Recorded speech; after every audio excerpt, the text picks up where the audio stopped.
Hey guys, what's going on? I'm back here with another tutorial for you. You may have known this map. This is the custom texture map, and it has Trollola guy in it from last time.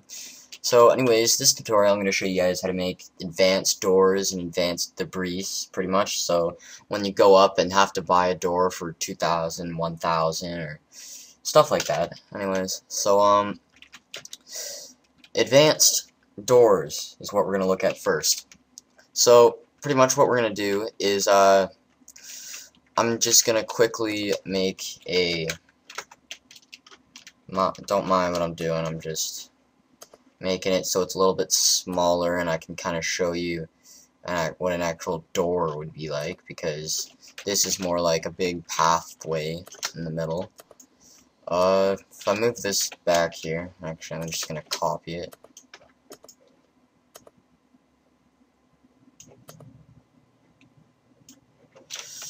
That's right at the wall, should be. Okay. Okay, so here we have a door space. Actually, I'm just going to move this a little bit farther this way, because it looks kind of uneven. Okay, so there. Door space. Just to make it look a little bit more realistic, I'm going to make a top to it. So, I'll select my brush, drag it up here. So you don't really have to have this at all. I'm just doing this as an example. So good. So door here, as you see, looks like a normal door. So if you see this is our door in the middle here. So if you select that, you see this space in the middle is our doorway. So I'm just gonna make another. Oh, sorry about that, guys.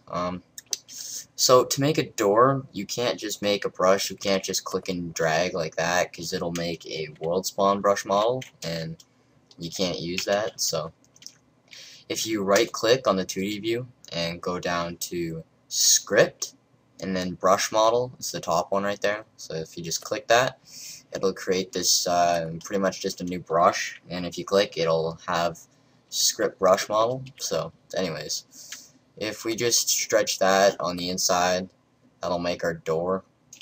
But I don't want to use that just because it looks the same, and if you had all of them matching, you wouldn't even know a door is there.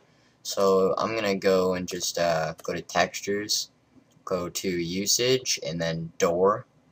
So use textures, usage, door. So when you go into that, you see all this here. I'm just gonna find a door that looks good to me. There aren't too many good door textures. If you want to look around on custom Cod or somewhere around there, you should be able to find some custom textures for it. But anyways, so if you see the texture here, that's what it looks like, but as you see, it's split in the middle. So what we're gonna want to do is actually select it and then press Control F, and it'll fit it to the it'll fit the door. Now, it looks a little bit wide, so what I'm just going to do is I'm going to pull it sideways there to make it just a little bit smaller. And then I'll make that smaller too, and then I'll drag the wall over. And now you see, I have a door in the middle, and I still haven't put it back. So if you select the script brush model again, and you press Control F, there, it looks a little bit smaller now, so that's good.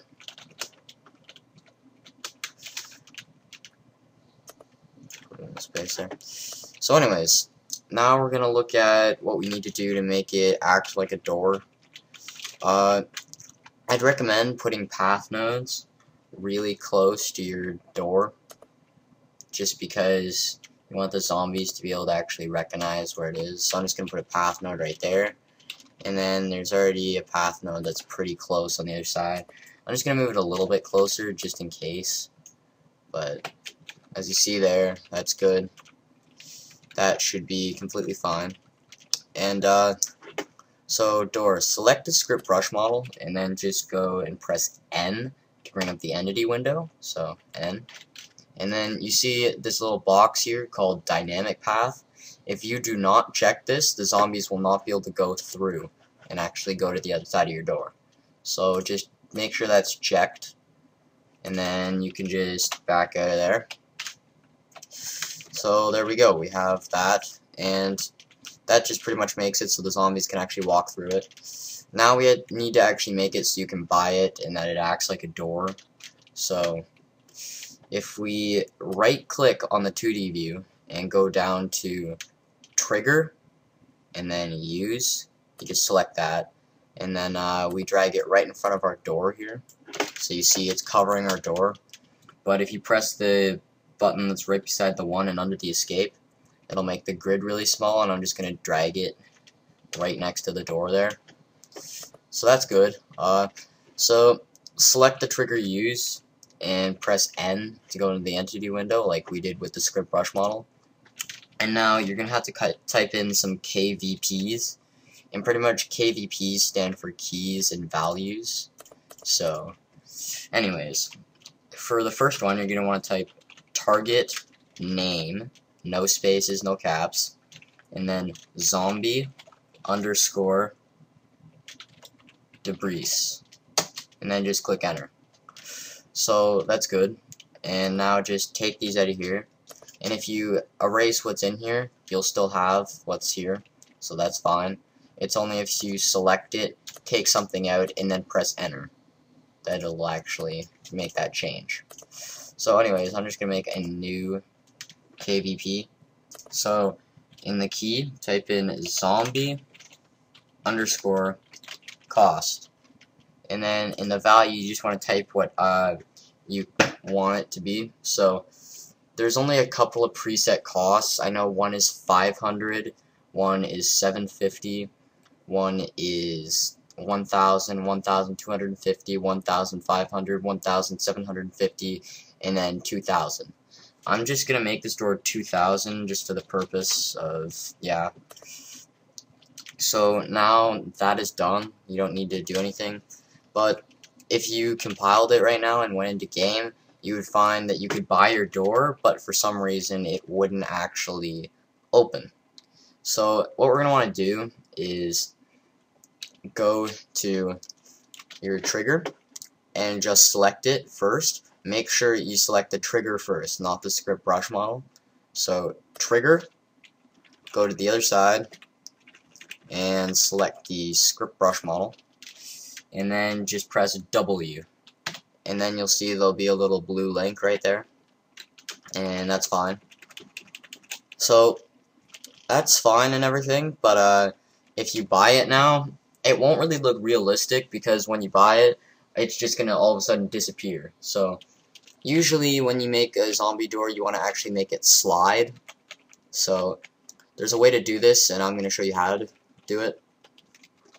So if you go to the brush model, the script brush model, and you select it, and then you press N to go into the entity window, if you type in this KVP here, script underscore link, and then 2 with a capital T, and then you press 1 in the value. This can be any number you want, just make sure you never make it the same one. For every single door you make, it has to be a different number, or else it'll open that door when you open. So let's say you had a different door ahead of us, and you still put the 1 there. If you open this, it would open both doors, and you don't want that. So just make sure you always change it, unless you want to do that. So that's fine. Just say script link 2 1, press enter. And then you can just press N to exit the entity window. And now if you unselect the brush and go over here to the side, because what we want to do is make it so it slides this way. In mind, this is the very most basic way of making a custom sliding door. So what you're going to want to do is out here, you can see that's my camera. So in front of it, what I'm going to do is right click on the 2D view, and then go down to script, and then struct. So that's fine. And if you notice, it's like almost right in the middle. That's where the brush is, right here, right there. So I'm just gonna want to put it right in sync with it, so it's halfway in sync. So I'm just gonna press 2, and then move it down and see if it's in sync with it. So now if you see, it's like right in the middle, so that's fine. Now make sure the script struct is selected and press N to go into the entity window again. And then if the last thing you were putting the KVPs in was script link 2, you can just go up here, change this to script link name, and then go down to the value, highlight the value, and then just press enter, just like that. And then highlight the window, press N, and now you'll see that we have a little red, pretty much line, but it's not going to look sliding, it's going to go down. We want that line to be correctly in sync with the door. We want it to be going straight across horizontally. So this way, if we're looking at it from this way, it's completely straight, but we need to get it straight like this. So I'm just gonna move it up here, and it's not completely aligning, so I'm just gonna go into a smaller grid by pressing any of the smaller numbers on your keyboard, and now you see the line is directly solid going across. So that's completely fine. Pretty much what's going to happen now is that door is going to slide over to here. And then, yeah, it's going to work. So, I've taught you pretty much everything I know for doors. Now we're going to move on to debris. And that's pretty much, instead of a brush model, it's going to be a model. So, up here, what I'm going to do is, in the 2D view, I'm going to make it so I'm viewing it from above, and then right here I'm going to actually select the MP40 here, and I'm going to move it up right up here, so that's fine. Now what I'm going to do is put another door, or wall, sorry.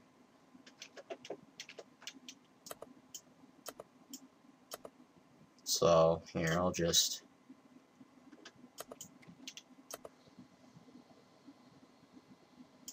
alright, so now we have pretty much, but I don't want it to be that brush, the trigger brush. So I'm just gonna go to U, and then I'm gonna make it the same color as this. And I'll select both of these and press Control Tab to change views. And then I'm just gonna drag this up. So that's fine. And this isn't very even. 2, 1.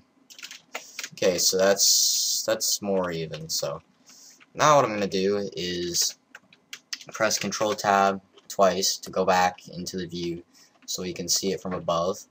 And I'm just gonna right click on the 2D view in the middle here of these two brushes, as you can see. So right click and go to Script, and then instead of just brush model, go to model, and then click that, and it'll open this folder to zombie mode, probably. You don't want to be on this folder because these are prefabs, not models. As you see, it says model files down here. So if we go up a folder, and then up a folder one more time, and then one last time, go up a folder, we'll be in our Call of Duty World at War root folder. And we're just going to want to scroll down until we see RAW for raw, and then we'll go into that folder. And then if we scroll all the way down to the bottom, we'll see this folder called Xmodel, and we're just going to want to go into there. And this is pretty much where all your models are stored. So if you see, there's a whole bunch of them here, and you'll see. So I actually kind of like this black barrel. I'm gonna use this. Well, let me see. I'm gonna see if I can find anything better. Oh, this is cool. I've never seen this. There's a bomber here. Anyways, getting a little bit off topic. So, what can we use here?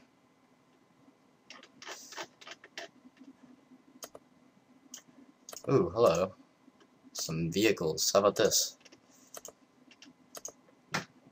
Let me find a good one.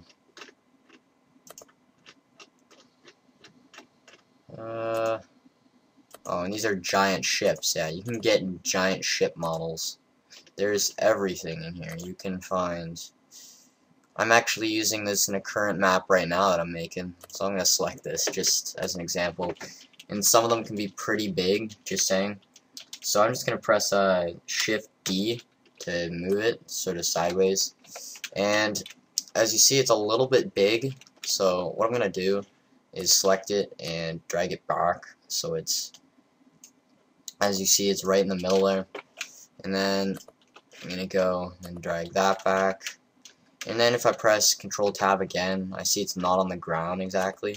So I'm going to drag it down.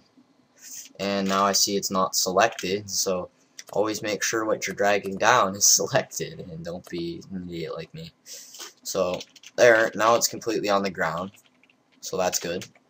Now I'm going to go and press Control Tab again to go into a different view. And I'm going to drag it one forward, and again make sure it's selected. So there, now you see it's right in the middle there. And there is a path node right in the middle of it. If I highlight it and press H, and that'll hide it. There's a path node there, so I'm going to delete that. And I'm going to press Shift H to bring it back. And now I'm going to go. And there's a path node here, so I'm going to move it out a little bit. And then I'm going to copy them, and I'm going to paste them around the tank, because since there's none in the tank, I need to make sure that I have some that are close.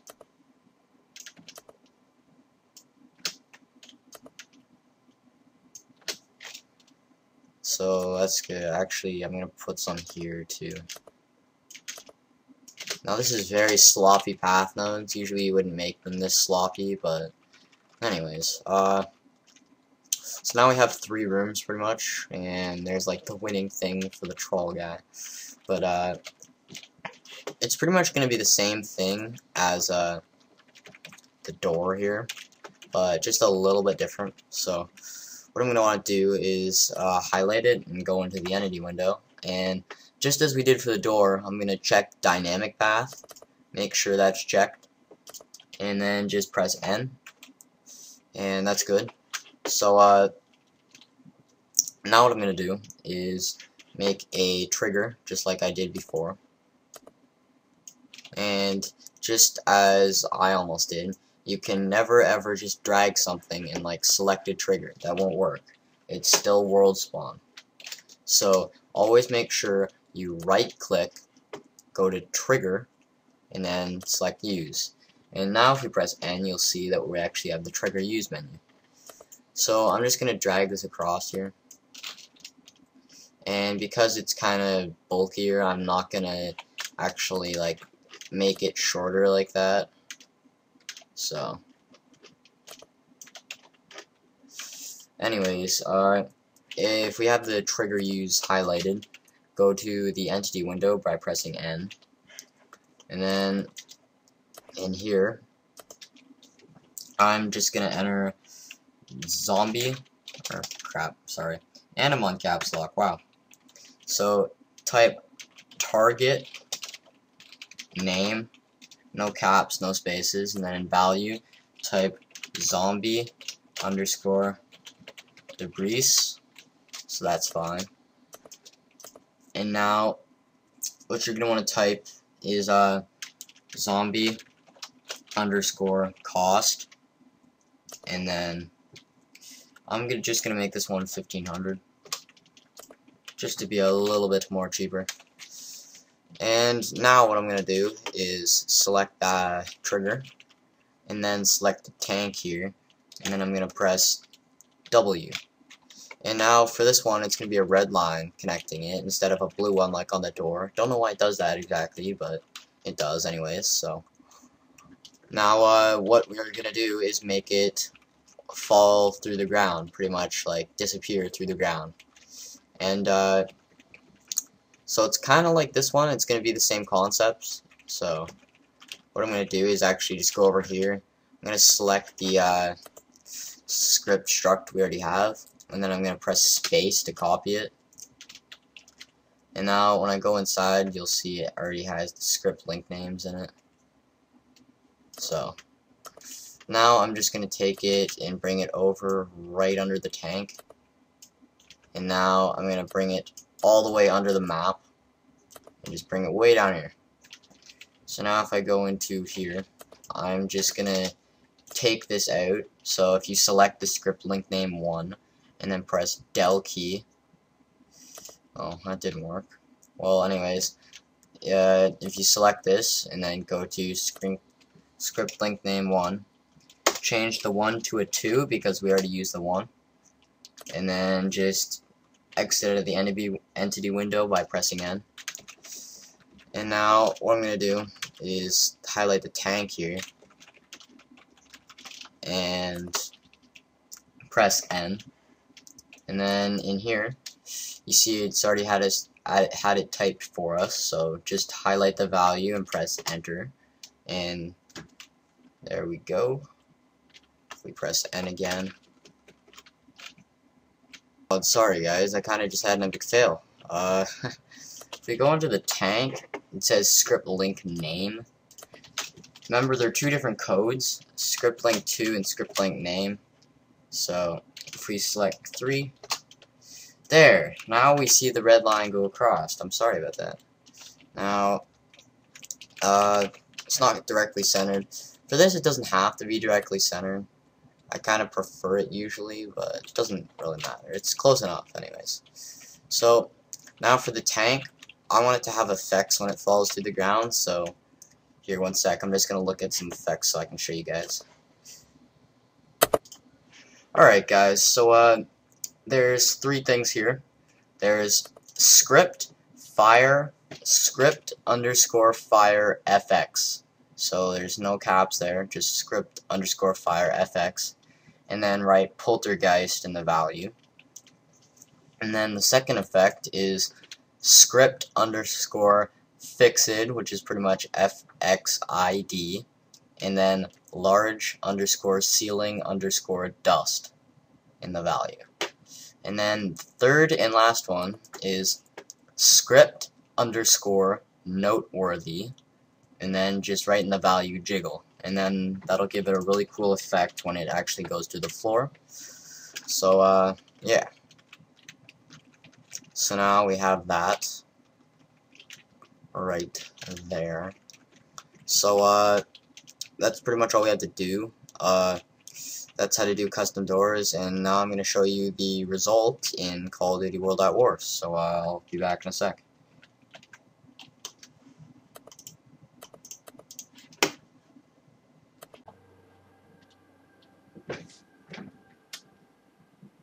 Alright guys, I'm in World at War now, and if you are wondering why my thing's all screwed up, just, well, don't ask. But anyways, I'm in here now, and so we see the door, clear debris for 2000, press that, slides to the side. And now here's the second door here, and some models you can walk through. Not my fault, but yes, you can walk through some of them. But just pick carefully and do a lot of testing. This is my first try at this one in this map, so don't blame me. But anyways, this is what happens when you open it. Has the dust and goes down and everything, and has that like noise. And then we see Mr. Trololo over here. So, thanks guys, that was the tutorial. Went pretty much perfectly, other than that door. Just, yeah, make sure you pick carefully, and do a lot of testing. And, well, that's it for this tutorial, and, well, I'm out.